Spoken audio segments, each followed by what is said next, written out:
En 1776, année de la déclaration d'indépendance des États-Unis d'Amérique, et 13 ans avant la fameuse révolution française, celle du Fouta se produit. Thierno Souleymane Baal défie l'ordre des Nianké incontesté et met un point final à la longue et pénible hégémonie de cette dynastie, ancrée dans ses pratiques animistes.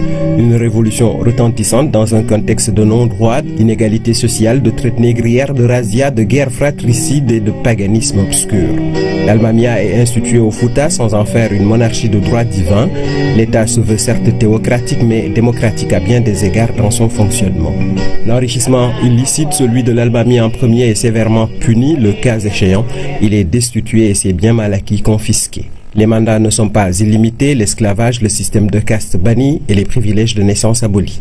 L'enseignement est généralisé, la justice, la solidarité et l'équité prônées. L'homme qui a porté toutes ces réformes n'aura pas eu le temps de les parachever. Ses successeurs ont essayé de continuer son projet colossal, presque utopique, dans un cadre où une nouvelle aristocratie se substitue subrepticement au Dénianké, avec alliance, mésalliance, calcul d'intérêts, complot et trahison.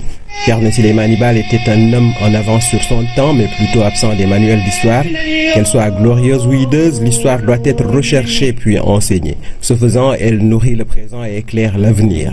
L'idéal soulaymanien est plus que d'actualité dans un Sénégal de 240 ans plus tard, face à ces défis qui, en définitive, ne sont pas si nouveaux.